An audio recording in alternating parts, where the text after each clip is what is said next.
السلام عليكم ورحمة الله وبركاته. الحمد لله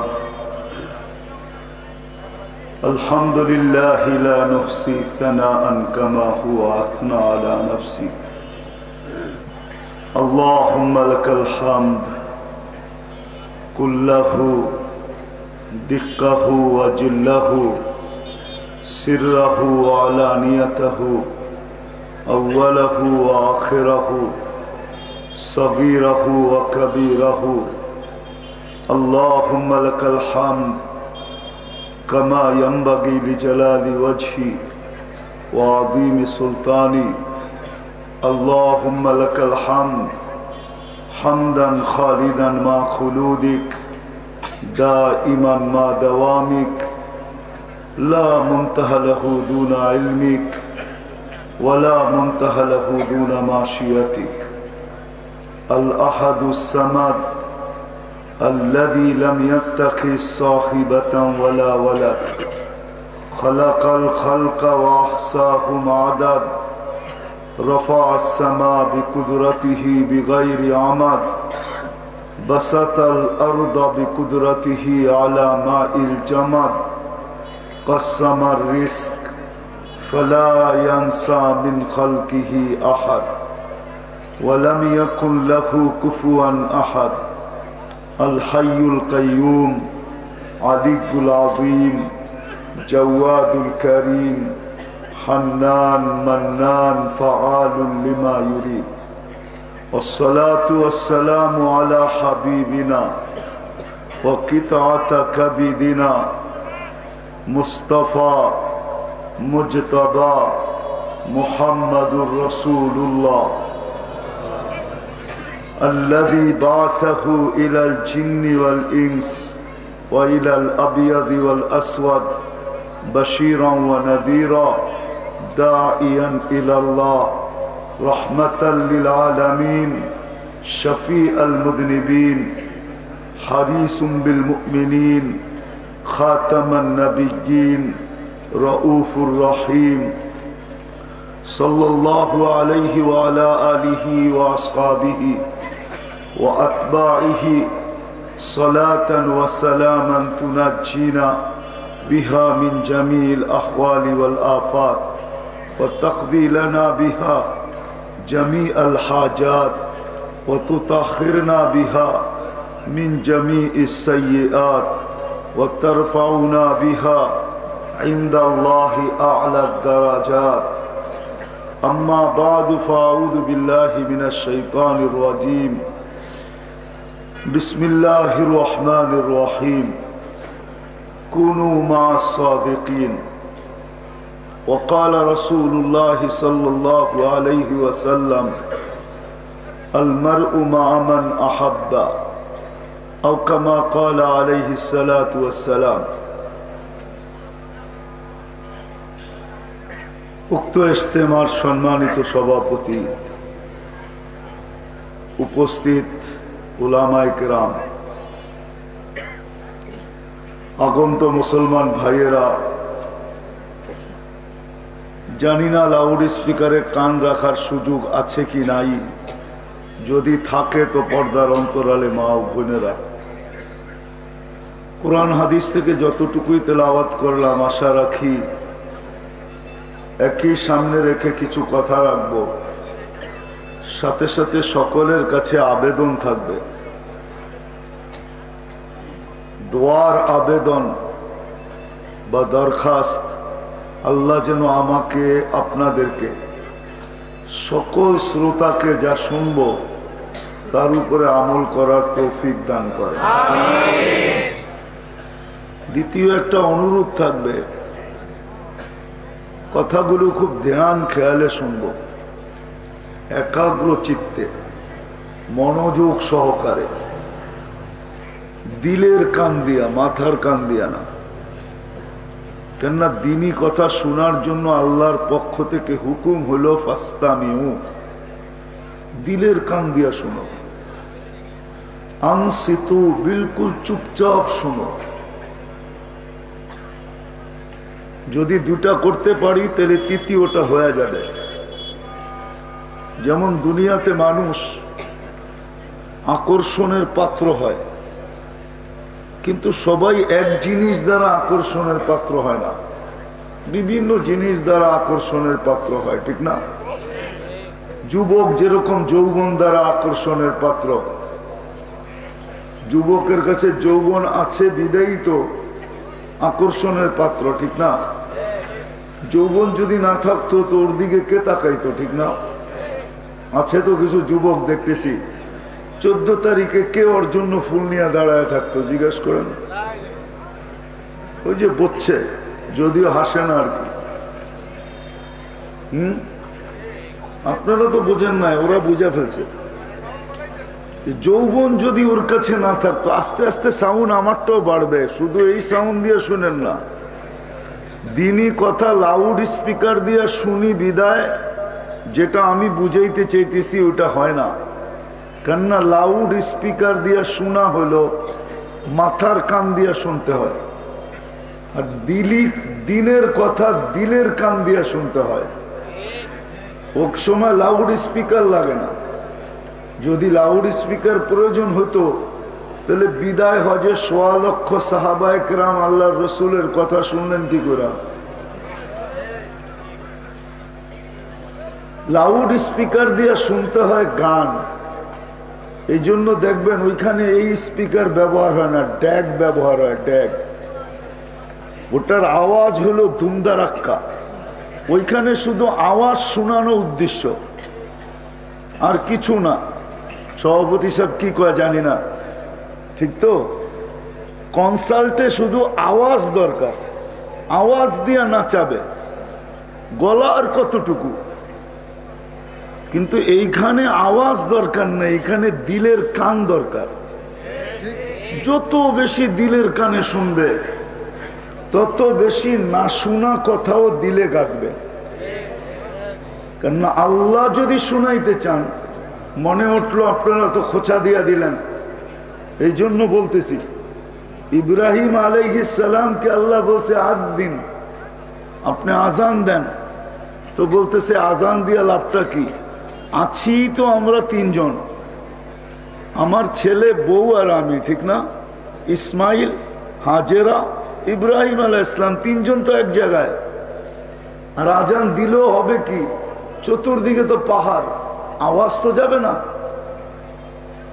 তো আল্লাহ প্রতি উত্তরে নাকি বলছিলেন যে আজান তোমার কাজ, পৌঁছায় দেওয়া আমার কাজ। এই জন্য ওলামারা বলে যে যতবার ওই আজানের জবাব দিছে সে ততবার বাইতুল্লাহ হজে যাবে, নাইলে উমরায় যাবে। হ্যাঁ, সত্য এটাই। দিনই কথা দিলের কান দিয়ে শুনতে হয়, লাউড স্পিকার দিয়ে না। এটা তো প্রযুক্তি চলে আসছে, এই জন্য প্রযুক্তি ব্যবহার হইতেছে। যদি প্রযুক্তি না আসতো কি করতেন? তাই কি এখানে মাহফিল হতো না, ইজতেমা হতো না? না হতো না? কিভাবে কথা শুনতেন? চলেন আমার চোখে দেখাটা বলি আপনাদেরকে। ইমাম বুখারী রহমতুল্লাহ আলাইহির এখনো যেই দরসগাহ জাদুঘর হিসাবে রাখা আছে, জাদুঘর হিসাবে যে দরসগাহ, যেখানে উনি বুখারী পড়াইতেন, ছাত্রদেরকে পড়াইতেন, এখনো যেটা রাখা আছে ওইখানে 50,000 ছাত্র বসতে পারে। আপনাদের এই মজমা তো 50,000-এর না, 50,000 বসতে পারে। তো ওইখানে ছাত্ররা কি করে শুনতো? যান, আমরা সফর করে আসেন, আমি তো দেখা বলতেছি, না দেখা না। এখনো রাখা আছে, চবুতরা বানানো আছে, মোকাব্বের সিস্টেমে পড়াইতেন। কালির মটকা এখনো রাখা আছে, ছোট ছোট, ছোটবেলা যে আমরা কালির দোয়াতে ভোড়া লিখতাম, ওই মটকা এখনো রাখা আছে। তো কথা উল্টা হয়ে গেল। যা হোক, ঘুরায় নিয়ে আসতেছি, মনের কান দিয়ে শুন, নাইলে 3 দিন কাজে লাগবে না, 3 দিন বেকার হয়ে যাবে। জীবনের 3 দিন বড় দামি। আরে 3 দিন তো দূরের কথা, এই উম্মতের জন্য তো 1 মুহূর্ত বড় দামি। কণ্ঠ নালীতে রু অতিক্রম করার আগেও যদি এই উম্মত আঙ্গুল উঠায় আল্লাহকে এরকম দেখায় দিতে পারে যে আমি তোমাকে এক বলে স্বীকার করি, তাইলেও তো পিছনের সব গুনাহ মাফ। জান্নাত অবধারিত। জিজ্ঞেস করেন ওলামাদেরকে, শুধু যদি এমনও দেখায় দিতে পারে, মুখ দিয়া বলতে পারে না তওবা, শুধু এতটুক দেখায় দিছে। কেননা বোবা তো মুখ দিয়া বলতে পারে না, আর মৃত্যুর পূর্বক্ষণে মানুষের বাকশক্তিও থাকে না। এই জন্য আল্লাহ এটাকে গ্রহণযোগ্যতা দিছেন শুধু আমাদের নবীজির কারণে। 3 দিন তো বড় ব্যাপার। 3 দিন ধরে এখানে আসি, 2 দিন হয়ে গেল, কালকের দিনও থাকবো, পরশুদিন সকালে মনে হয় দোয়া হবে, ঠিক না? হ্যাঁ, লম্বা সময়। এতক্ষণে তো কমপ্লিট ওলি হয়ে যাওয়া যায়, কমপ্লিট আল্লাহওয়ালা হয়ে যাওয়া যায়। আল্লাহওয়ালা, কমপ্লিট আল্লাহওয়ালা, একটুও কম থাকবে না। এই জন্য যেটা বুঝাইতেছিলাম, একটু দিলের কান দিয়া শুনি, মাথার কান দিয়া না। মাথার কানে শুনতে শুনতে শোনার মাত্রা অনেক হয়ে গেছে, কিন্তু জীবনে আমলের মাত্রা দিন দিন কমতেছে। আর সত্য এটাই, যেটা আমি বুঝাইতেছি, নিয়ে যাইতেছি আপনাদেরকে। আমলের মাত্রা যদি না বাড়ল, তাইলে মেরে দোস্ত, দুনিয়াতে তো আকর্ষণের পাত্র হব বটে। দুনিয়া আকর্ষণের পাত্র হতে কিচ্ছু লাগে না। সামান্য দুনিয়ার কিছু হইলেই আকর্ষণের পাত্র হওয়া যায়। যেমন যুবক যৌবন দ্বারা আকর্ষণের পাত্র, নারী নারীত্ব দ্বারা, পুরুষ পুরুষত্বের দ্বারা, হাঁটালা হাট দ্বারা, বাজারওয়ালা বাজার দ্বারা, মেইলওয়ালা মেইল দ্বারা, ফ্যাক্টরিওয়ালা ফ্যাক্টরি দ্বারা, রোডওয়ালা রোড দ্বারা, ঘাটওয়ালা ঘাটের দ্বারা। হ্যাঁ হ্যাঁ, সবাই আকর্ষণের পাত্র। ক্ষেতওয়ালা ক্ষেত দ্বারা, খামারওয়ালা খামার দ্বারা, বাড়িওয়ালা বাড়ি দ্বারা, ঘরওয়ালা ঘর দ্বারা আকর্ষণের পাত্র। দুনিয়াতে আকর্ষণের পাত্র হওয়ার হাজারো রাস্তা রয়ে গেছে, কিন্তু আমার দুনিয়া নিয়ে আলোচনা না, দুনিয়া নিয়ে আলোচনা না। আমার আলোচনা হলো যে আল্লাহ অস্তিত্ব দিলেন, আবার যে আল্লাহর কাছে চলে যাব। অস্তিত্ব আমাদেরকে কিন্তু আল্লাহ দিছেন, আল্লাহ না? সত্য না? আমার কথা বোঝেন? অস্তিত্ব আমাদেরকে আল্লাহ দিছেন। আর অস্তিত্ব শুধু অস্তিত্ব দেন নাই, দুনিয়ার সবচেয়ে শ্রেষ্ঠ অস্তিত্বের ভিতরে অস্তিত্ব দিছেন। এর চেয়ে শ্রেষ্ঠ কোনো অস্তিত্ব দুনিয়ার ভিতরে না, আল্লাহর সৃষ্টির ভিতরে নাই। যদি থাকতো তাহলে মানুষের মাথায় আল্লাহ মুকুটটা পড়াইতেন না, তাইলে তো ফেরেশতাদের মাথায় মুকুট থাকতো। আর আমরা কোরআনে পড়তে থাকতাম, ওয়ালাকাদ কাররামনাল মালাইকা, ফেরেশতাকে আল্লাহ শ্রেষ্ঠত্ব দিয়েছেন। কিন্তু কোরআন বলে না, ফেরেশতার শ্রেষ্ঠত্বের মুকুট ফেরেশতার মাথায় না। ও মানুষ, তুমি যেইখানেরই হও, তোমার রং যেমনই হোক, তোমার ঢং যেমনই হোক, দুনিয়া ঘোরেন তো নাই, দেখবেন কোত্থেকার। আফ্রিকার কিছু মানুষ দেখলে রুমাল মুখে দিয়ে হাসতে মনে চায়, কেননা ডাইরেক্ট হাসলে ও যদি মনে করে যে আমাকে দেখে হাসে কেন, তো রুমাল দিয়া ডাইকা হাসতে হয়। মনে হয় যে আল্লাহ ডাইসের ছোঁয়াই দেন নাই, কোনো ফর্মার ভিতরে ডালেন নাই, ওকে শুধু বানায় ছেড়া দিছেন। ঠোঁট দেখলে পায়ের কোনো জুতার মাপ দুনিয়ার কোনো ফ্যাক্টরি বানায় না, ওকে পায়ের জুতা বানাইতে হয় মাপ দিয়া। হাসার কথা না, না রং না ঢং, কোনো রঙও নাই, আবার কি নাই, ঢংও নাই। আল্লাহ বলে না হইতে পারে, কিন্তু শ্রেষ্ঠত্বের মুকুটটা ওর মাথায় আছে। তোমাদের কাছে ওর রং না থাকতে পারে। আফ্রিকা না শুধু, যান আপনি, হায় হায়, ওয়েস্ট ইন্ডিজ চলে যান, অনেক দ্বীপ আছে ওইখানে, মানুষগুলা দেখলে হাসি পায় যে আল্লাহ কি বানায় রাখছে। তখন মনের থেকে মনে হয় যে আল্লাহর প্রশংসা করা উচিত। দিল বলে আলহামদুলিল্লাহ, মুখে যদিও হাসি আসে যে আল্লাহ তো ইচ্ছা করলে আমাকে ওর মতো বানায় দিতে পারতেন, ওর তো রঙও নাই ডঙও নাই, তারপরে তো আল্লাহ আমাকে একটা সাইজ মতো বানাইছেন। মনে হয় বুঝাইতে পারতেছি না, কিন্তু তা সত্ত্বেও শ্রেষ্ঠত্বের মুকুটটা ওর মাথায়। আল্লাহ মানুষ হিসাবে অস্তিত্ব দিছেন, শ্রেষ্ঠত্বের মুকুট দিয়া দিছেন। শুধু এইখানেই শেষ না, একটা মুকুট আমাদের মাথায় না, আর একটা মুকুটও আছে। দ্বিতীয় মুকুটটা হলো সর্বশ্রেষ্ঠ নবীর উম্মত বানাইছেন। কুনতুম খায়রা উম্মাহ, এটা আয়াত না, এটা মুকুট, এটা আয়াত না। যদিও হুজুররা বলবে এটা আয়াত, কোরআনে আছে, আমিও বলি আয়াত, কিন্তু এটা আয়াত না, আসলে এটা একটা মুকুট, আসলে এটা একটা তাজ,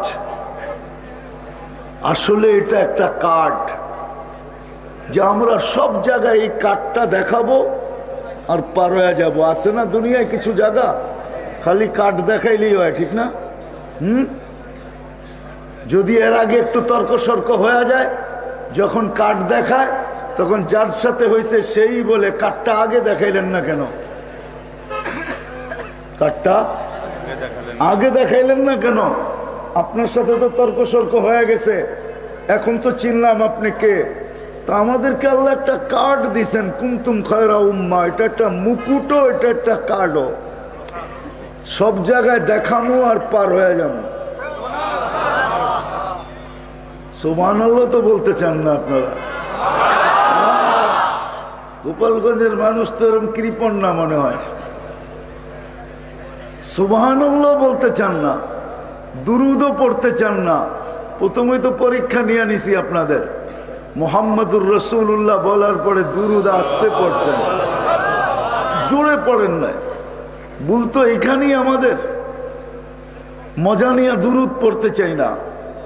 যখন মজা নিয়ে দুরুদ পড়ে না, তো দুরুদ যদি মজা নিয়ে না পড়ে তাহলে তার জীবনের ভিতরেও মজা আসবে না। আর ও যার দুরুদ পড়তেছি তার জীবনটা আমাদের কাছে মজা লাগবে না। আজকে মুসলমানের কাছে মুহাম্মদুর রাসূলুল্লাহর জীবনে মজা নাই, আল্লাহর রসুলের জিন্দেগির ভিতরে মজা পায় না। যদি পাইতো তাইলে এই মজমায় যারা যুবক আছে আমি দেখতেছি, এরা কোনোদিন চুল নেট দেখা কাটতো না। জিজ্ঞেস করেন, অধিকাংশ যুবক চুল কাটে নেট দিয়ে। ও যদি মুহাম্মদুর রাসূলুল্লাহর জিন্দেগিতে মজা পাইতো তাহলে ও নেট দেখা কোনোদিন চুল কাটতো না। ও তো সেলুনে যেত, নিজের সর্বনাশ করতো না, আর সেলুলার পোষ মাস বানাইতো না। ওরা যখন স্ক্রিনশট নিয়ে যায় সেলুনে, তো সেলুনওয়ালা ডিজাইন দেখা তারপরে দাম বলে, এই চুল 100 টাকায় কাটা যাবে না, এটা তো 300 টাকা লাগবে।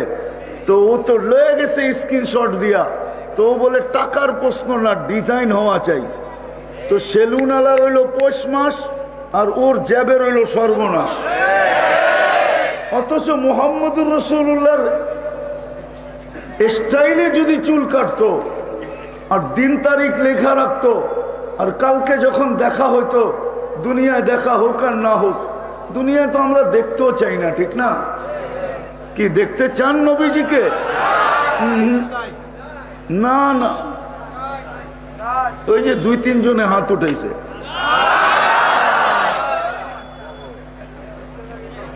আরে মেরে দোস্ত, দেখতে চাইলেই দেখা যায় না, উনি দেখা দিলে দেখা যায়। উনি যদি দেখা দেয় তাইলে দেখা যায়। তো যেটা বলতেছিলাম, দুনিয়ায় দেখা হোক আর না হোক, কিয়ামতের দিন তো দেখা হবে। হ্যাঁ না, হবে না? অবশ্যই হবে। ওই দিন তো বলার সুযোগ হইতো যে চুল তো আপনার স্টাইলে কাটছিলাম, কি দিবেন দেন না। কিন্তু যুবকের কাছে তো নবীর স্টাইল পছন্দ না। যদি পছন্দ হইতো, ওই যে বললাম না, দুরুদ যখন পড়ে না, তো দুরুদ আলার আকর্ষণও ভিতরে নাই। যার দুরুদ পড়তেছে তার আকর্ষণ নাই। তার আকর্ষণ যদি থাকতো, হায় হায় বললে তো অনেকেই রাগ হয়ে যাবেন, এখানে তো একজনও নাই। যারা বিয়ে করে 50 বছর বয়স হয়ে গেছে, বিয়ের সময় তো কোনোদিন গহরডাঙ্গা এসে জিজ্ঞাসা করে নাই।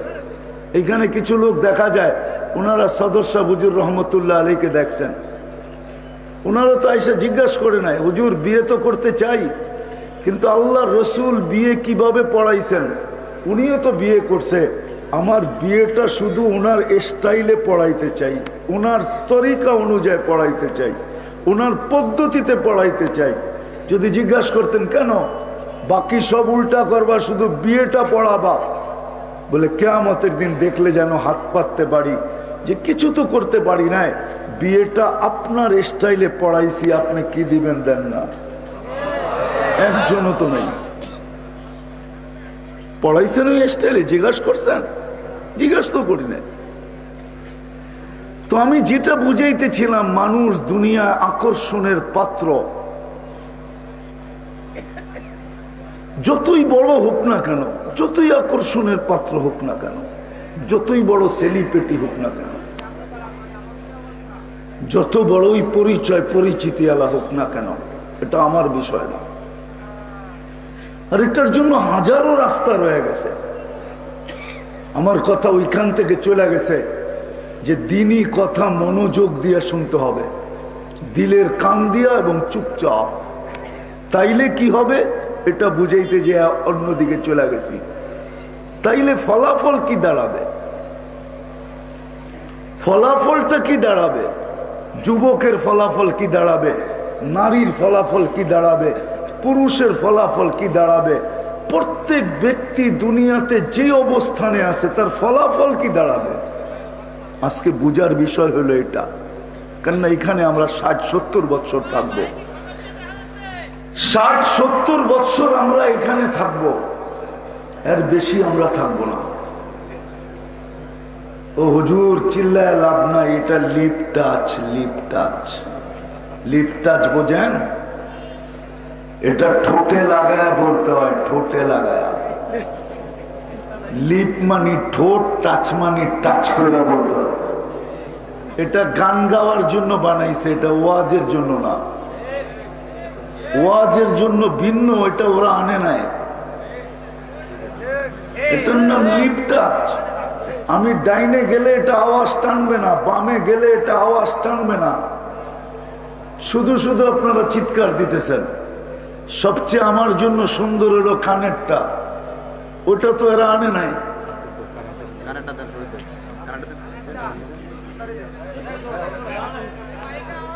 কানেরটা তো দেয় নাই, এটা হলো লিপ টাচ।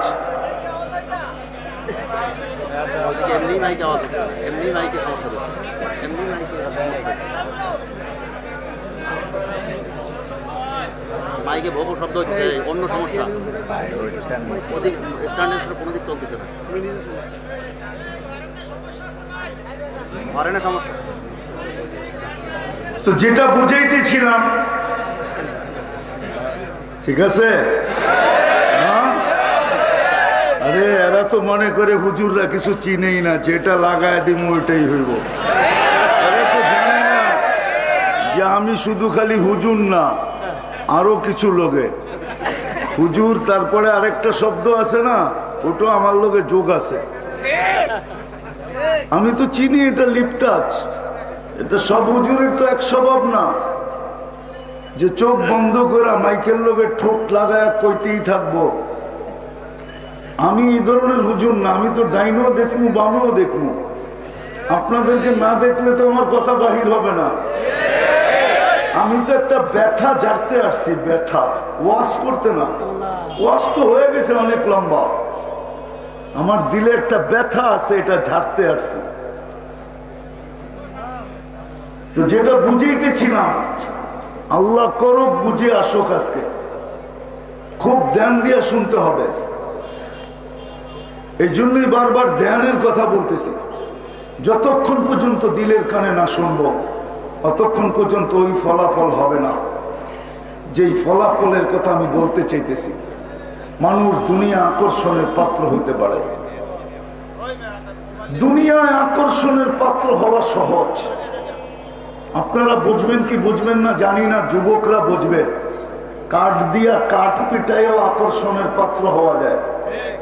কাঠ দিয়া কাঠ পিটায় বোঝেন, ক্রিকেটের বলটা কাঠের, আবার পিটায়ও কাঠ দিয়া, এটা পিটায়ও অলরাউন্ডার হওয়া যায়।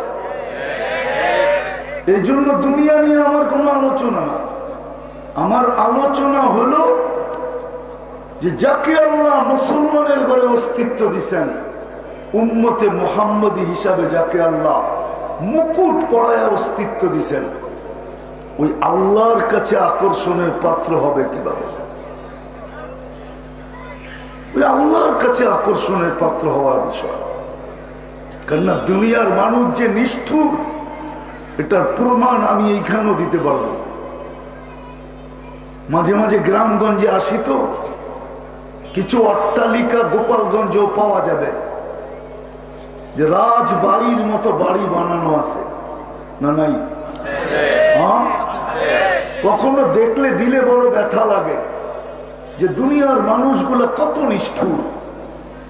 অচিরিতই বাড়ির লোকগুলা পরিচয় দিবে যে ওরা কত নির্মম, কত নিষ্ঠুর, কত মায়াহীন। এই বাড়ির লোকটা মরতে দেরি, ওকে ওই বাসতলার কবরস্থানে শোয়ায় আসতে দেরি করবে না। একজনও বলবে না যে বাড়ির পরিধির ভিতরে কবরটা দেই। এতদিন ঘরের ভিতরে থাকা উপভোগ করত, এখন ঘরের এই আঙ্গিনার ভিতরে থাকা বা দেওয়ালের পাশে শুয়ে শুয়ে উপভোগ করবে। একে জঙ্গলে দিয়ে আসতেছো তো দিয়ে আসতেছো কেন? বাড়ির একজনও বলবে না, বরং সবাই বলবে বাড়ির ভিতরে কবর নিয়ে থাকে তো থাকে কি করা? তাহলে এটা নিষ্ঠুর না তো কি, নির্মমতা না তো কি, মায়াহীনতা না তো কি? এই তো দুনিয়ার চিত্র। এই জন্য দুনিয়া আমার কথা না, আমার কথা হলো যে আল্লাহ মুসলমানের ঘরে অস্তিত্ব দিলেন, এক মুকুট পড়ায়া দ্বিতীয় মুকুট মাথায় দিয়া উম্মতে মুহাম্মদী বানাইলেন। দ্বিতীয় মুকুট মাথায় দিয়া ওই আল্লাহর কাছে আমি আকর্ষণের পাত্র হব কিভাবে, এটাই আমার দেখানোর বিষয়। কিভাবে আকর্ষণের পাত্র হব, কি কাম করলে হব, কোন আমল করলে হব। আরেকটা কথা বোঝেন, আজকে যতই দুনিয়াতে আমরা সম্পর্কের স্লোগান দেই না কেন, মরতে দেরি, সব সম্পর্ক ছিন্ন হতে দেরি হবে না। আমি প্রমাণ দিতে পারি এখানে বসা। এইখানে একজন সন্তানও নাই যাদের মা বাবা মারা গেছেন, যে সে প্রতিদিন 2 মিনিটের জন্য সময় পৃথক করে আর 2 মিনিট হাত উঠায় আল্লাহকে বলে, আল্লাহ বাবাটা তো চলে গেল, রেখা আসলাম কবরে, জানি না কি অবস্থায় আছে, আপনি একটু আমার আব্বাকে দেখে রাখেন, ভালো অবস্থায় রাখেন। এই 2 মিনিটের দোয়া করায় অভ্যস্ত প্রতিদিন, এরকম একজন সন্তান ওইখানে নাই।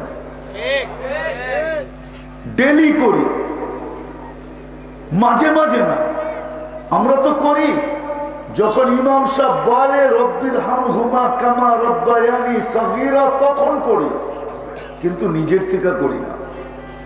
আচ্ছা, এটা যদি করেন, কিন্তু আরেকটা দেখাই, এটা মনে হয় করেন না, যে ডেলি আমি 2 রাকাত নফল নামাজ বাবার জন্য পড়ি, আর মার জন্য 1 রাকাত বাবা 1 রাকাত মা, বা আমার ফ্যামিলির যারা চলে গেছে দুনিয়ার থেকে সবার জন্য 2 রাকাত পড়ি। এরকম অভ্যস্ত একজনও নেই, আমরা ভুলে গেছি। তাহলে দুনিয়ার যে সম্পর্কের আমরা আজকে স্লোগান দিতেছি, আমি প্রমাণ দিলাম এই সম্পর্কটা কতক্ষণ আপনার মনে থাকবে, এটাকে কতক্ষণ ধরে রাখবেন। আল্লাহ তো শিখাইছিল এই জন্যই যেন সারাদিনে 2-4-20 বার বলি বা 50 বার বলি, রব্বির হামহুমা কামা রব্বায়ানি সগীরা। এটা তো এই জন্যই শিখাইছিলেন যে দিনের ভিতরে কমসে কম 5 বেলা বলি, 10 বেলা বলি, 20 বেলা বলি, 100 বেলা বলি, একটু পর পর বলি। নাইলে এটা শিখাবেন কেন? একদিকে তো দোয়া শিখাইছেন, আরেকদিকে উচ্চারণ করতে দেরি, প্রত্যেক অক্ষরে 10 নেকি পাইতে দেরি হতো না, কিন্তু কয়জন করি? তো দ্বিতীয় যেটা বুঝাইতেছিলাম, কথা লম্বা হবে না, কিন্তু আমি গুছায় নিয়ে আসতেছি। আমি অবেলা আসছি তো, এই জন্য আমাকে সবার শেষে বসায় দিছে। তাই না, অবাগা যেদিকে তাকায় সাগর শুকায় যায়, ঠিক এমনই আমাকে বসায় দিছে যে আমি আপনাদেরকে সময় দিতে পারবো না। তো যেটা বুঝাইতেছিলাম, আজকে সম্পর্কের বড় চর্চা চলতেছে, বড় স্লোগান চলতেছে, বড় স্লোগান চলতেছে সম্পর্কের। সারা দুনিয়া শুধু সম্পর্কের স্লোগান আর স্লোগান, কিন্তু দুনিয়ার সমস্ত সম্পর্ক একদিন ছেদ হয়ে যাবে। যেটা প্রমাণ দিলাম, বড় কাছের সম্পর্ক ছিল, কিন্তু আজকে দূরে যাইতে ছেদ হইতে দেরি হয় নাই, সারা দিনে একবার মনে ওঠে না। অথচ আল্লাহ রসুল দোয়াও শিখাইছিলেন যে ডেলি একবার হলেও পড়ো, রব্বিক ফিরলি ওয়ালি ওয়ালিদাইয়া ওয়ালিল মুমিনিনা ইয়াওমা ইয়াকুমুল হিসাব।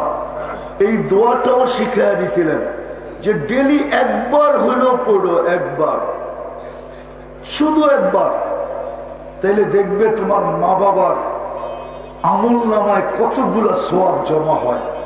হতে পারে তুমি পড়তে পড়তে একদিন তুমিই দেখবে মা ঈশা বলছে, বেটা ছিলাম তো খারাপ অবস্থায়, কিন্তু তোর দোয়া ধাক্কাইতে ধাক্কাইতে জান্নাতে ঢুকাইয়া দিছে। বাপ ঈশা বলবে, বেটা ছিলাম তো খারাপ অবস্থায়, কিন্তু তোর দোয়ার কারণে আল্লাহ জান্নাতের দরজা খুলে দিছে। এই যে দেখ আমি জান্নাতে বসে আছি। এরকম প্রমাণ কিতাবে বহুত আছে। সময় তো নাই, নাইলে আপনাকে কিতাব থেকে দেখানো যেত। শত শত আমাদের আকাবেররা লেখা গেছেন, কিতাবের ভিতরে মনীষীরা লেখা গেছেন।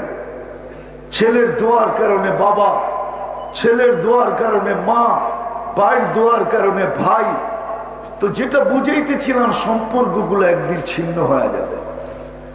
এই মাহফিলে আসার উদ্দেশ্য আমার মনে হয় এটাই, যে এইখান থেকে শিখা যাওয়া উচিত যে কোন সম্পর্কগুলো আমাদের অটুট থাকবে, চিরদিন থাকবে, কোনদিন ছেদ হবে না। কোরআনও তো বলে দুনিয়ার সম্পর্কগুলো অচিরি ছেদ হয়ে যাবে, অচিরি।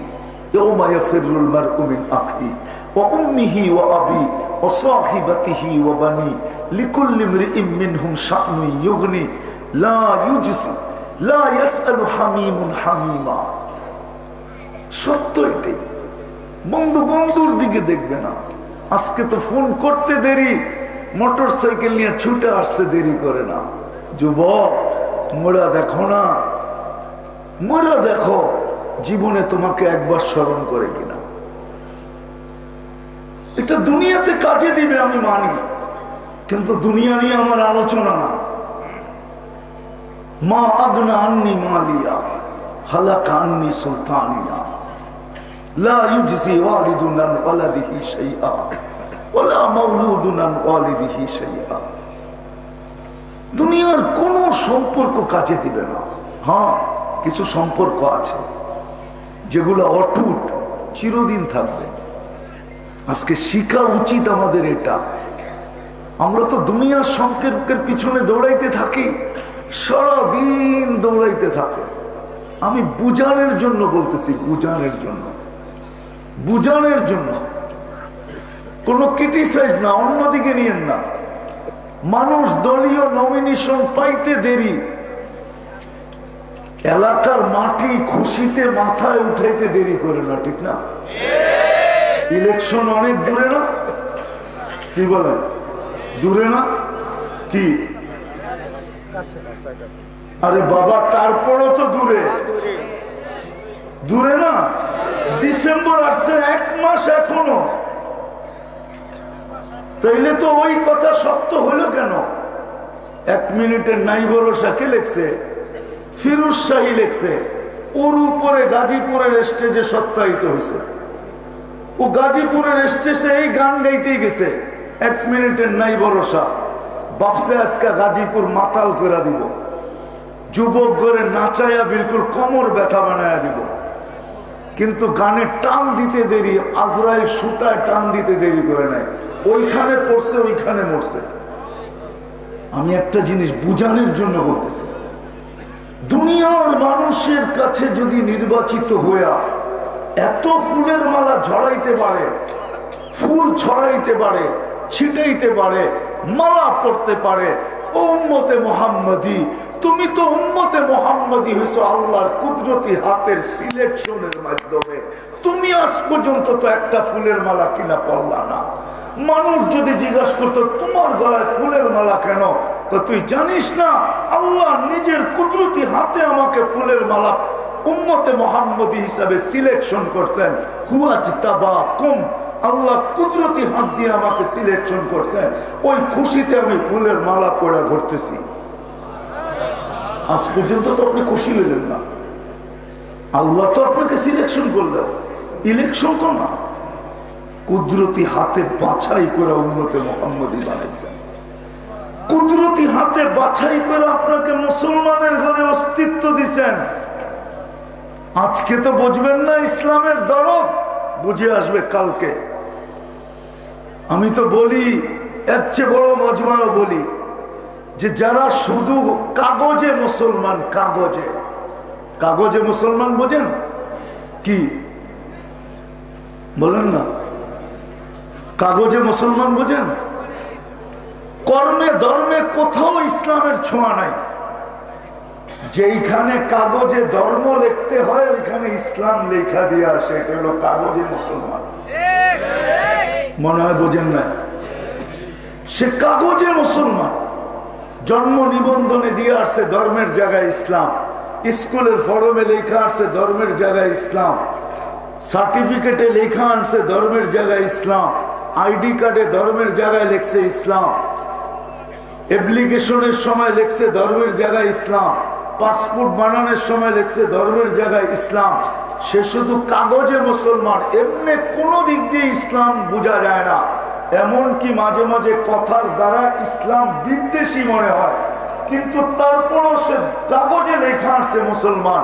কিয়ামতের দিন এক সময় আসবে যখন আমার সমাজের কিছু মানুষকে কাফেররা পর্যন্ত বলবে, আরে আমরা তো অনলাইনে দেখছি, তোমার কাজে কর্মে তো দেখি নাই, পোশাক আশাকে তো দেখি নাই, চলাফেরায় তো দেখি নাই, কিন্তু কথাবার্তায় তো দেখি নাই মুসলমান, কিন্তু আমরা অনলাইনে দেখছি তুমি সব জায়গায় ইসলাম লেখছ, তুমি মুসলমান লেখা আমাদের সাথে এখানে কেন?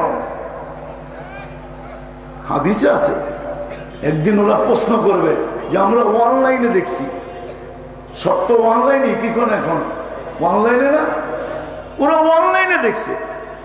তখন আল্লাহর রহমত চষে উঠবে, আল্লাহ বলবে যে কাগজে মুসলমান ছিল ওরেও বাড়ি কর। যখন দুজক থেকে বাহির করবে তখন সারা দুনিয়া চিৎকার দিয়া বলবে, হায় আমরা যদি মুসলমান হইতাম, হায় হায় হায়। ওই দিন ইসলামের মর্যাদা বুঝে আসবে। তা আমি যেটা বুঝাইতেছিলাম, দুটা জিনিসই বুঝাইতেছিলাম। একটা হলো মেরে দোস্ত, আমাদের ভাবা উচিত যে আমি দুনিয়ায় আকর্ষণের পাত্র না, আল্লাহ আল্লাহ রসুলের কাছে আকর্ষণের পাত্র হব কিভাবে। এটা হলো এক নম্বর, আল্লাহর কাছে রসুলের কাছে। মানে আর দুনিয়া আকর্ষণের পাত্র হলে কতক্ষণ হয় জানেন? যুবকের কাছে যৌবন আছে যতক্ষণ, অতক্ষণ কেউ দেখা মুস্কি হাসি দিতে পারে, আমি মানি। ওরে দেখা একটা মুস্কি হাসি দিল, মনে হয় বোঝেন না, যুবকরা বুঝছে, আপনারা বুঝবেন না। কিন্তু যদি বুড়ারে দেখা কোনোদিন মুস্কি হাসি দিব না, আর বুড়া যদি দেখাও মুস্কি হাসি দেয় তাহলে 20টা গালি দিব, করব বুড়া তো হয়েছে কিন্তু খাটাসগিরি এখনো সারে না, বুড়া খাটাসি রয়ে গেছে, ঠিক না? তো যুবক, তুমি আকর্ষণের পাত্র হলে দুনিয়ায় কতক্ষণ? যৌবন আছে যতক্ষণ, রূপসী আকর্ষণের পাত্র অতক্ষণ, রূপ আছে যতক্ষণ, টাকাল আকর্ষণের পাত্র অতক্ষণ, মাল আছে যতক্ষণ, ফ্যাক্টরিওয়ালা আকর্ষণের পাত্র অতক্ষণ, ফ্যাক্টরির মালিক যতক্ষণ, শিল্পপতি আকর্ষণের পাত্র অতক্ষণ, শিল্প আছে যতক্ষণ, শক্তিওয়ালা আকর্ষণের পাত্র অতক্ষণ, শক্তি আছে যতক্ষণ। দুনিয়ার সমস্ত আকর্ষণের একটা সীমারেখা আছে, কিন্তু রব্বে কাবার কসম যে আল্লাহর কাছে আকর্ষণের পাত্র হবে, রসুলের কাছে আকর্ষণের পাত্র হবে, ও অল্প দিনের জন্য হবে না, চিরদিনের জন্য আকর্ষণের পাত্র হবে।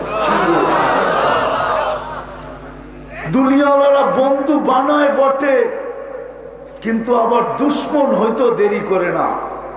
আমাদের দেশের প্রবাদ বাক্য আছে, যেই প্লেটে খায় ওই প্লেটেই ছিদ্র করে। আছে আপনাদের দেশে না নাই?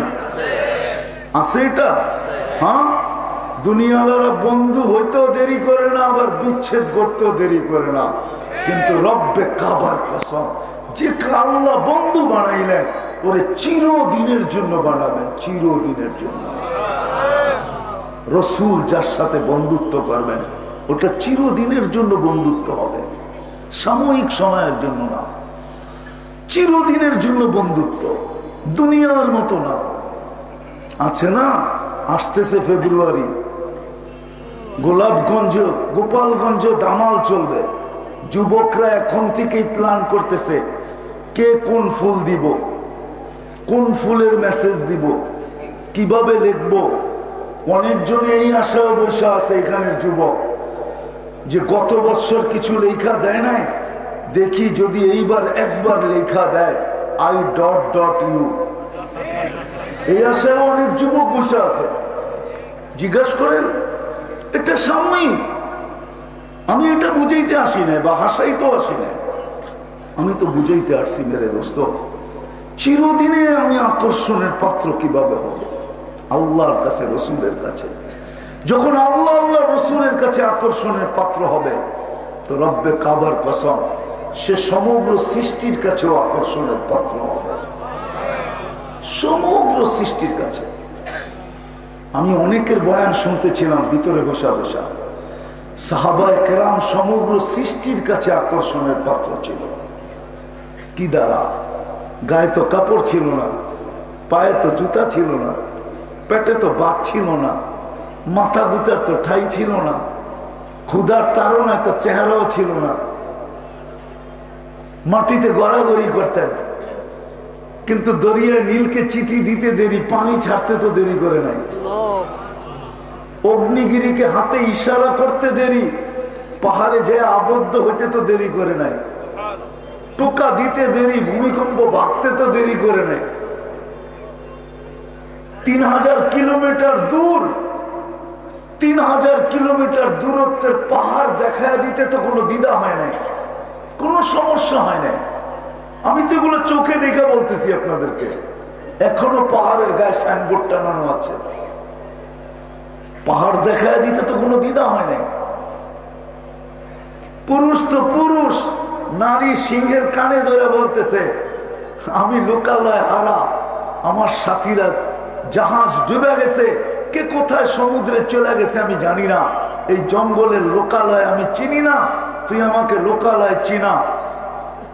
তো সিংহ বলতেছে পিঠে বসেন, তো লোকালয় পৌঁছায় দিয়া বলতেছে প্রথম একটু বেয়াদবি হয়েছিল, বলছে আপনার সাথে বেয়াদবি হয়ে গেছে, দয়া করে একটু মাফ করে দেন না। ওই জঙ্গলের চিহ্ন তো এখনো টিউনিসিয়া রাখা আছে, আমি নিজে দেখে আসছি। উম্মে হারাম রাদিয়াল্লাহু তাআলা আনহা, ওনারা সমগ্র সৃষ্টির কাছে আকর্ষণের পাত্র ছিলেন, সমগ্র সৃষ্টির কাছে। কি কারণে? আজকে তো সারা দুনিয়ার মুসলমান নির্যাতিত, না নির্যাতিত না, না নিষ্পেষিত না, না ঘৃণিত না, না অবহেলিত না, না দীক্ষিত না, না সারা দুনিয়া এখন বিজাতিদের পাঞ্জার নিচে না, যেমন খুশি তেমন চালাইতে চায়।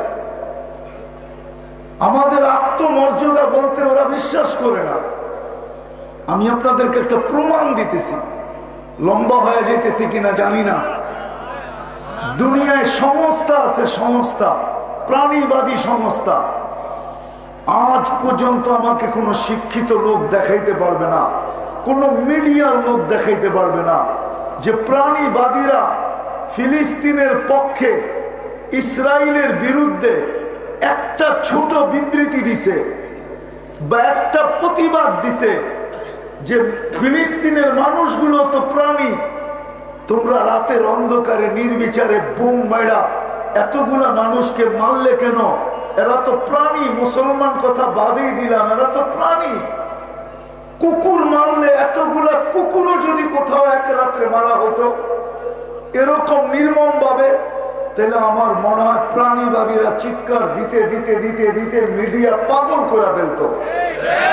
কিন্তু আজ পর্যন্ত তো কোনো প্রাণীবাদীরা বলুক আমাকে সভাপতি সাহেব যে একটা ছোট প্রতিবাদ দিছে কিনা।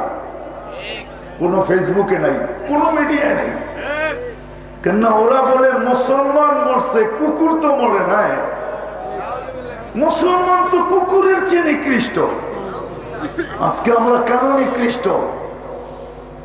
অথচ সাহাবাদের তুলনায় বর্তমানে দুনিয়ার 70% সম্পদ মুসলমানদের কাছে। আমি আপনাদেরকে ঠিক বলেন না, চোখে আঙ্গুল দিয়ে দেখাইতে পারি। দুনিয়ার 70% লিকুইড সোনা মুসলমানের কাছে, তরল সোনা যেটাকে তেল বলে, ওটা 70% মুসলমানদের কাছে। দুনিয়ার 70% গ্যাস মুসলমানের কাছে। দুনিয়ার 70% সম্পদ মুসলমানদের কাছে। দুনিয়ার সবচেয়ে বড় টাকা মুসলমানদের কাছে। মুসলমানদের চেয়ে বড় টাকা দুনিয়ার কারো কাছে নেই। কুয়েতের টাকা 1 নম্বর, ওমানের টাকা 2 নম্বর। এটার চেয়ে বড় কোনো টাকা নাই, সব টাকা নিচে। ডলার বলেন আর পাউন্ড বলেন আর ইউরো বলেন, সব নিচে। মুসলমানের চেয়ে দামি কাপড় দুনিয়ার কেউ পরে না।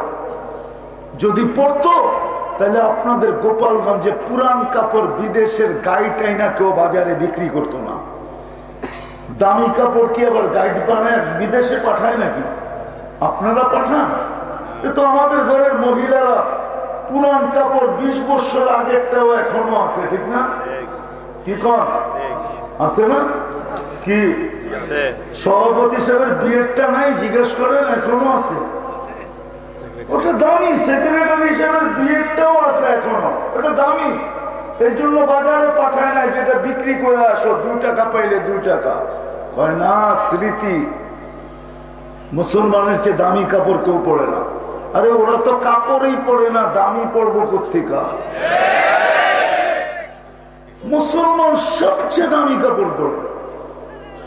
মুসলমান সবচেয়ে দামি ব্র্যান্ড ব্যবহার করে। দুনিয়ার কেউ ব্র্যান্ড ব্যবহার করে না। তারপরও নির্যাতিত কেন? এটাই বুঝাইতে চাইতেছিলাম। নির্যাতিত এই জন্যই। মুসলমান আজকে আল্লাহর কাছে আকর্ষণের পাত্র না। মনে হয় ওই হাদিস সত্য হয়ে গেছে, সাকাতাত মিন আইনিল্লাহ। মুসলমান আল্লাহর চক্ষু থেকে দূরে হয়ে গেছে। সাকাতাত মিন আইনিল্লাহ, আল্লাহর চক্ষু থেকে মুসলমান পড়ে গেছে, দূরে সরে গেছে। মনে হয় ওই হাদিস সত্য হয়ে গেছে। হুরিমাত বারাকাতুল ওয়াহি। কোরআনের পাওয়ার আমাদের কাছে নাই, কোরআন আছে, পাওয়ার নাই। হুজুররা বলবে আবার কোরআনের পাওয়ার কি? তাহলে আমি কোরআনের পাওয়ার দেখাইতেছি। কোরআনের পাওয়ার কোরআনের ভিতরে আছে। সুলাইমান আলাইহিস সালাম যখন তখতে বিলকিসকে নিয়ে আসতে বলছিল, তো ইফরিত মিনাল জিন বলছিল আমি 3 ঘন্টায় নিয়ে আসব। তো সুলাইমান আলাইহিস সালাম বলছিল সময়ের অপচয় হয়ে যাবে। 3 ঘন্টা বসে থাকতে হবে, সময়ের অপচয় চলবো না। তো আল্লাযীনা ইনদাহু ইলমুম মিনাল কিতাব, যার কাছে আসমানি এলেম ছিল, আসমানি কিতাবের বিদ্যা ছিল, সে বলছে আমি নিয়ে আসব, সময়ের অপচয় হবে না। বলছে কতটুক সময়? তাহলে আইয়ারতাদ্দা ইলাইকা তারফুক, আপনি চোখের পলক ঝুঁকতে যতক্ষণ সময় লাগবে অতক্ষণ সময়ের ভিতরে নিয়ে আসবে। আর আইনা দেখায় দিয়েছেন আল্লাহ। এটা দিয়ে কোরআনের পাওয়ার বুঝাইছেন। আজকে কোরআনের পাওয়ার আমাদের কাছে নাই, পাওয়ার নাই। হাদিসেও আছে হুরিমাত বারাকাতুল ওয়াহি, ওহীর পাওয়ার থেকে বঞ্চিত হয়ে যাবে। কারণ এটাই যে আজকে আমরা দুনিয়ার পজিশন দেখতেছি, আল্লাহর কাছে পজিশন দেখতেছি না। আর আল্লাহর কাছে আকর্ষণ দেখতেছি না, রসুলের আকর্ষণ দেখতেছি না। দুনিয়ায় আকর্ষণের পাত্র হতে চাইতেছি, আল্লাহর কাছে আকর্ষণের পাত্র হতে চাইতেছি না, রসুলের কাছে আকর্ষণের পাত্র হতে চাইতেছি না। আসল আকর্ষণের পাত্র হওয়া সেটা হলো আল্লাহর কাছে আর আল্লাহর রসুলের কাছে। দুনিয়া আকর্ষণের পাত্র হইলেই কি আর না হইলেই কি, কবির কথাই তো সত্য। মিলে খাক মে আহলে শাহ कैसे कैसे, जमी खा गई नौजवां कैसे कैसे, अजल ने न छोड़ा किसरा न दारा, उसी से सिकंदर सफाते भी दिहारा, हर एक लेके क्या क्या हसरत सुधारा, परा रह गया यही ठाट सारा। আপনাদের লঞ্চ ঘাট দেখা আসছি আমি, কিন্তু আমার ওই দিন মনে ওঠে 81 কথা বলতেছি আমি, যেদিন আমি ফজরে এখানে লঞ্চে নামছিলাম, যে ঘাট এখন সাজানো, যে ঘাট এখন সাজানো, আমি ঠিক এইখানে 81-তে লঞ্চে নামছি। আমি ফজরের নামাজের আগে সাদর সাহেব হুজুর রহমতুল্লাহ আলের কবর জিয়ারত করছি, তারপরে ওনার মসজিদে আমি নামাজ পড়ছি। ওনার কবরটা কিন্তু লঞ্চ ঘাটের সাথেই ছিল, 2 কদম আগে আসতে হতো। ঐতিহ্য রয়ে গেছে, লঞ্চ ঘাট এখনো সাজানো, ঠিক না? হ্যাঁ, কিন্তু নদী তো এখানে আর নাই। নদী এখানে আছে, নদী কই গেছে? অনেক পিছে, ঠিক না? সত্য তো, কবি এটাই বলে, ঐতিহ্য থেকে যাবে। बचपन ने बरसों खिलाया, जवानी ने मजनू बनाया, बुढ़ा पे आके फिर क्या क्या सताया, अजल तेरा कर देगी बिल्कुल सफाया, तुझे दुल्हन के रखूं सबसे आला, हो जीनत निराली फैशन निराला, यूं ही जिया करता है क्या मरने वाला, तुझे हुस्न जाहिर ने धोखे में डाला, जगह जी लगाने का दुनिया नहीं है, ये इबरत की जा है तमाशा नहीं है। अल्लाह तमाशार জন্য পাঠান নাই, এই দেহটা তামাশার জন্য না। যুবকের যৌবন তামাশার জন্য না, তোমাদের পায়ে হাত রাখে। যুবক তোর যৌবন তামাশার জন্য না, নারীর নারীত্ব তামাশার জন্য না, পুরুষের পুরুষত্ব তামাশার জন্য না, দুনিয়ার যে কোনো অবস্থান এটা তামাশার জন্য না। তামাশার জন্য আল্লাহ দেন নাই, আল্লাহর কাছে আকর্ষণের পাত্র হওয়ার জন্য দিয়েছেন, রসুলের কাছে আকর্ষণের পাত্র হওয়ার জন্য দিয়েছেন। এই জন্যই সদর সাহেব, হায় ফিলিস্তিন, আপনারা আবার রাগ হয়ে যাবেন কিনা জানি না আমি, ফিলিস্তিন তো আপনারা চোখে দেখেন না, দেখছেন? হ্যাঁ হ্যাঁ, আমি তো ফিলিস্তিন চোখে দেখা বলতেছি। আমার তো কান্না ওঠে ফিলিস্তিন নিয়ে না, ফিলিস্তিন নিয়ে কান্না আসে পরে, আগে কান্না আসে আরেক কথা নিয়ে। মুফতি কিফায়াতুল্লাহ রহমতুল্লাহ আলাইহি ফিলিস্তিনের ব্যাপারে ফতোয়া দিয়েছিলেন, ফিলিস্তিনদের হাতে পায়ে ধরছিলেন, ফিলিস্তিনের লোক, ফিলিস্তিনের মুসলমান, ইহুদিদের কাছে তোমাদের জমিন বিক্রি করা বিলকুল হারাম, কম টাকায় হোক আর বেশি টাকায় হোক, মুসলমানের জমিন ইহুদিদের কাছে বিক্রি হবে না। তখন ফিলিস্তিনের লোকেরা মানে নাই, বলছে আইয়ুফতি আলাইনাল আজাম, অনারব আমাদের উপরে ফতোয়া দিবে, আমরা তো আরব, আমরা তো কোরআন হাদিস বেশি বুঝি। আমি ওই আলেমদেরকে চিনি, এখনো চিনি, আমি নিজে সফর করছি, আমি চিনি যারা এখন দেওয়ালে মাথা মারে আর চিৎকার দিয়া বলে ইয়া লাইতানা আতানা ফতওয়াতা কিফায়াতুল্লাহ, হয় আমরা যদি মুফতি কিফায়াতুল্লাহর ফতোয়াকে মানতাম আর ইহুদিদের কাছে যদি জমি বিক্রি না করতাম, তাহলে আজকে ইসরায়েলের অস্তিত্বই হতো না।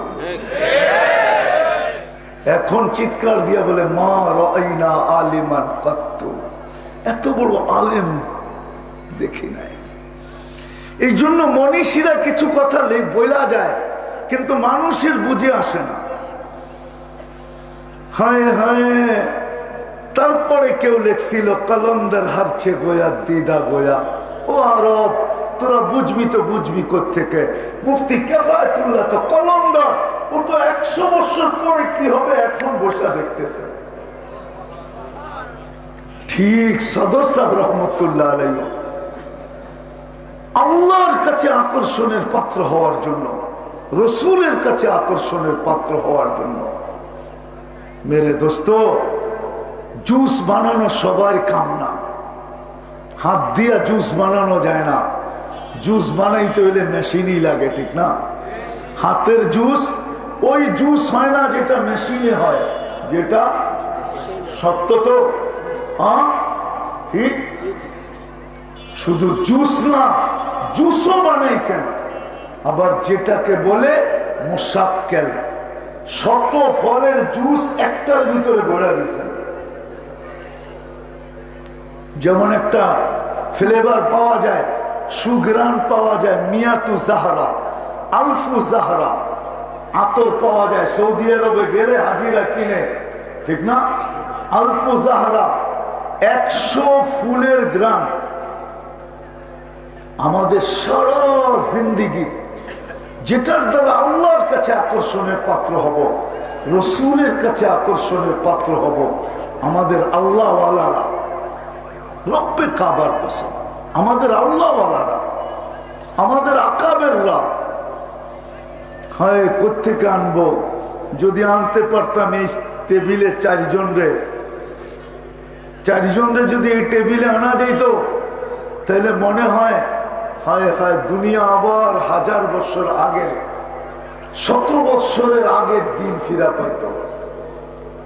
4 জন বন্ধু ছিলেন, 4 জন। সদর শাহ হুজুর রহমতুল্লাহ আলাই, হাফিজি হুজুর রহমতুল্লাহ আলাই, পীরজি হুজুর রহমতুল্লাহ আলাই, আর মৌলানা আতহার আলী সাহেব রহমতুল্লাহ আলাই।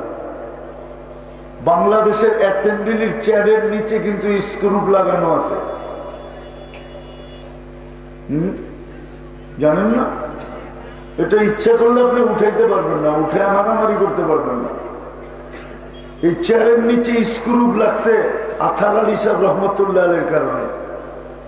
আইয়ুব খানের জামানায় আইয়ুব খান ঘোষণা দিছিল কালকে ঈদ হবে, কিন্তু বাংলাদেশে চাঁদ দেখা যায় না। তো উনি প্রতিবাদ করছিলেন যে না, বাংলাদেশে চাঁদ দেখা যায় না, পাকিস্তানের চাঁদ দিয়া বাংলাদেশে ঈদ হবে না। তো আইয়ুব খান বলছিল আমি পাঠানের বাচ্চা, যেটা বললাম এটা মানতে হবে। তো আতহার আলী রহমতুল্লাহ চেয়ার উঠায়া জোরে মাইরা কইছে আমি মুসলমানের বাচ্চা, তুই তো পাঠানের বাচ্চা। অ্যাসেম্বলির চেয়ারের ভিতরে স্ক্রুপ লাগছে নিচে। আমার তো শুনে না, ওই 4 বুজুর্গ এখানে করতে জানবো আমি আপনাদেরকে। এই 4 বুজুর্গ ঢাকার যে 3টা মাদ্রাসা আছে, এই 4 বুজুর্গের ফরিদাবাদ, বড়কাটরা আর লালবাগ, এই 4 বুজুর্গের হাতে বানানো। এই 4 বুজুর্গ পরে ছড়ায় গেছেন, এক একজনে এক এক দিকে চলে গেছেন। তো ওই বুজুর্গদেরকে আমি কোত্থেকে আনবো? এই সমস্ত বুজুর্গদের আল্লাহর কাছে আকর্ষণের পাত্র কিভাবে হবে, রসুলের কাছে আকর্ষণের পাত্র কিভাবে হবে, ওটা নির্যাস সদর শাহ হুজুর রহমতুল্লাহ আলাই 3 আমলের ভিতরে ঢুকায় দিয়ে গেছেন। এটা নির্যাস। এটা কি নির্যাস? বসেন, অনেক ফলকে এক করে এক জায়গায় জমায় দিয়েছেন। সদর শাহ হুজুর রহমতুল্লাহ আলাই যে 3 মেহান্নত, এই যে বইয়ের ভিতরে আছে যে 3 মেহান্নত, এই 3 মেহান্নত হলো সদর শাহ হুজুরের। এটা হলো আল্লাহ রসুলের সাথে এই জমানার উম্মতে রকেটের গতিতে আল্লাহর সাথে, আল্লাহর রসুলের সাথে কিভাবে সম্পর্ক জড়বে। কেন এটা রকেটের যুগ, এটা ওই অ্যানালগ ভাবে হলে হবে না যে অ্যানালগ ভাবে। তো সদর শাহ হুজুর রহমতুল্লাহ আলাই এই বুজুর্গরা এরা বাইবা বাহির করছেন যে এইটা রকেটের যুগ হবে। তো রকেটের যুগে আল্লাহর সাথে সম্পর্ক কিভাবে গড়বে?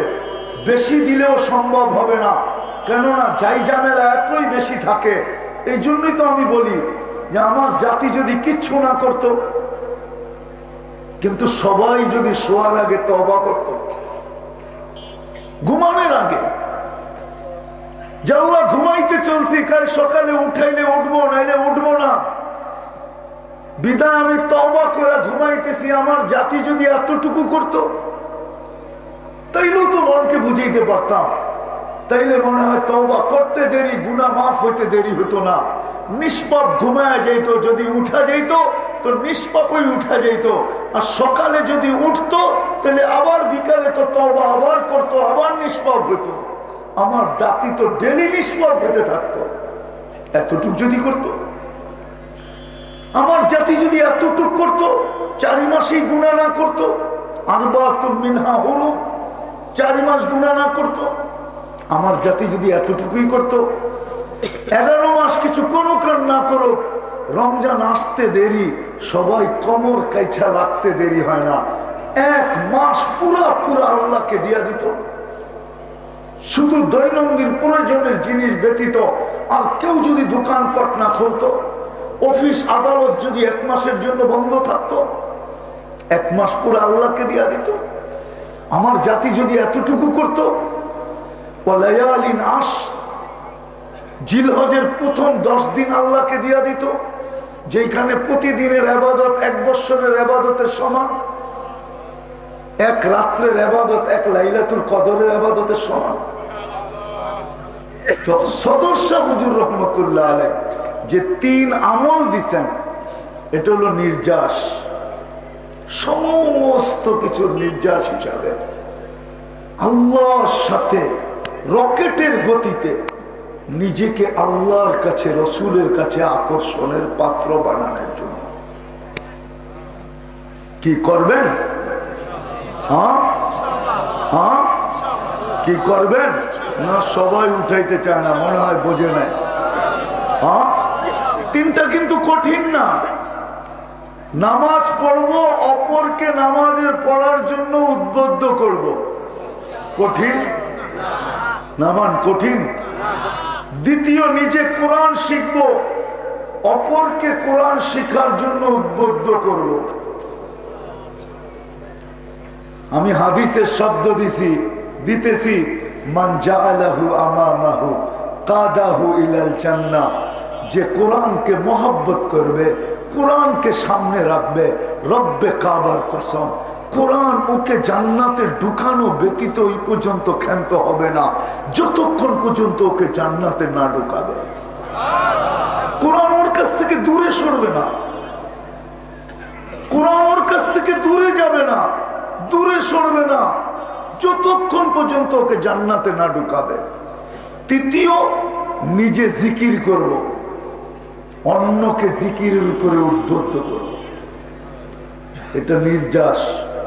এটা খুলতে গেলে অনেক সময় লাগবে, একটা একটা করে আপনাকে দেখানো যায় যে এটা কতগুলা জিনিসের ঢুকানো এখানে আছে। এই জন্য মেরে দোস্ত, আমি যদি চাই যে আমি আল্লাহর কাছে আকর্ষণের পাত্র হব, তাইলে আমাকে এই 3টা ছাড়া সহজে যদি হতে চাই, তাহলে এই 3 জিনিসকে, হয় মানুষের গায়ে 3টা জিনিসই থাকে, পুরুষ হিসাবে 3টা জিনিস থাকে, একটা গেঞ্জি থাকে, তার উপরে কি থাকে? জামা, ঠিক না? আর নিচে কি? বাঙালি হিসাবে তো লুঙ্গি, ঠিক না? যদিও বাঙালিদের জাতীয় কোনো পোশাক নাই, যার যেটা মনে চায় ওইটাই পরে, এটাই হলো জাতীয় পোশাক। কিন্তু আমাদের কোনো জাতীয় পোশাক নাই, কিন্তু আমাদের জাতীয় পোশাক নাই, জাতীয় কোনো পোশাক আমাদের নাই।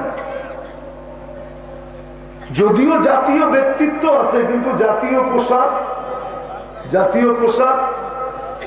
পোশাক নাই। আবার বললে কোন দিকে কি হয়ে যায় এটাই জানি না, ঠিক না? উচিত ছিল আমাদের জাতীয় পোশাক থাকা। তো 3টা পড়ি আমরা, ঠিক না? কি? গেঞ্জি, জামা, লুঙ্গি, ঠিক না? হ্যাঁ, মেনে নিলাম লুঙ্গি। এটার দ্বারাই তো পুরো শরীরটা ঢাকা হয়, ঠিক না? আর মানুষের সৌন্দর্য ফুটে ওঠে কি দিয়া জানেন? কি দিয়া বলেন না? পোশাক দিয়া। সদর শাহ হুজুর রহমতুল্লাহ আলাইহি তিনটারে পোশাক বানায় দিয়েছেন। তুমি আল্লাহ রসুলের কাছে ফুটে উঠবে, বিদায় হাত জোর দরকার। আসেন এইখান থেকে আমরা এটা মোবাল্লেগ হয়ে যাব। শুধু নিজে শিখবো না, বরং এইখান থেকে এই তিন কথার মোবাল্লেগ হয়ে যাব। মোবাল্লেগ বুঝেন?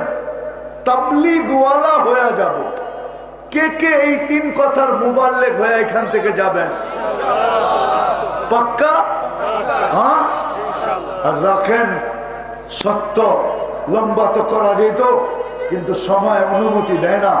এই জন্য বলতেছি এই তিন সম্পর্ক, আরো সম্পর্ক আছে, কিন্তু এই তিন সম্পর্কই চির সম্পর্ক।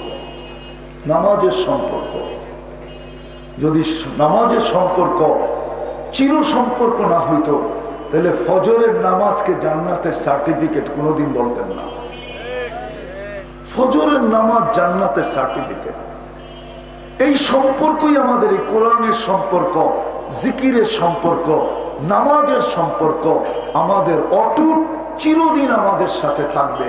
বিদায় আমরা এটার উপরে শুধু আমল করব না, বরং এই বৎসর এই মজমার থেকে আমরা নিজেকে এই তিন জিনিসের মোবাল্লেগের খাতায় নাম লেখায়া তারপরে আমরা গহরডাঙ্গার মাঠের থেকে যাব। কে কে নিজেকে মোবাল্লেগের খাতায় নাম লেখাবেন দেখি? যে এই তিন জিনিসকে আমরা প্রথমত আমরা গোপালগঞ্জে ছড়াইয়া দিব নামাজ, তারপরে আমরা গোপালগঞ্জ, পরে এরকম ছড়াইতে ছড়াইতে ছড়াইতে ছড়াইতে ছড়াইতে একদিন নিয়ত করেন যে মাশরিক থেকে মাগরিব, শিমাল থেকে জুনুব, এই মাথা থেকে ওই মাথা, ওই মাথা থেকে ওই মাথা, আজকে উম্মত শর্ট আমলের মাধ্যমে যাতে আল্লাহর সাথে নিজের, আল্লাহর কাছে আকর্ষণের পাত্র হতে পারে আর এক চির সম্পর্ক গোরা দুনিয়ার থেকে বিদায় নিতে পারে। আমরা এটার মোবাল্লেগ হইয়া এই মাঠ থেকে যাব। প্রথম শুরু করব এইখান থেকে, তারপরে আমরা এটাকে সারা দুনিয়ায় ছড়ানোর নিয়ত করব। করবেন তো? আল্লাহ আমাদের সবাইকে আমল করার তৌফিক দান করেন। ওমা আলাইনা ইল্লাল বালাগ। আল্লাহুম্মা সাল্লি ওয়া সাল্লিম ওয়া বারিক আলা হাবিবিকা মুহাম্মদ কামা আনতা তুহিব্বু ওয়া তারদা।